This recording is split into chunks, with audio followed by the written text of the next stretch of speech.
Здравейте! В продължение на предходното видео ще споделя информация, касаеща ви при проверки от РЗИ.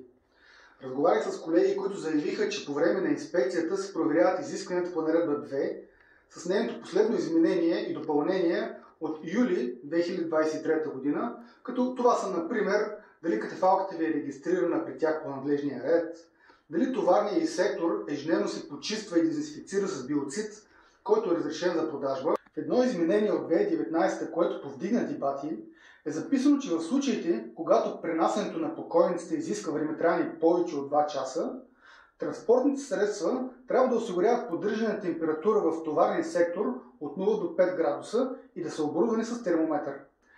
Тъй като наредбата е дълга, а в общо в 8 алинеи от нея се среща регионална здравна инспекция, затова ако желаете да ви изпратя последната ѝ версия, моля напишете в коментар "Искам наредбата" и ще я получите. При други от вас обаче, проверяващите са искали, например, преносимият хладилник да се регистрира като помощно средство и са се позовали на стандарта за погребални услуги EN 15017 от 2019 година.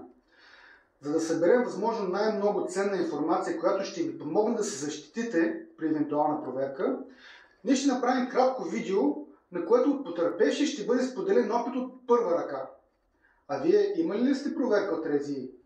В случай, че желаете да разкажете, напишете като коментар "Искам да споделя" и ние ще ви включим.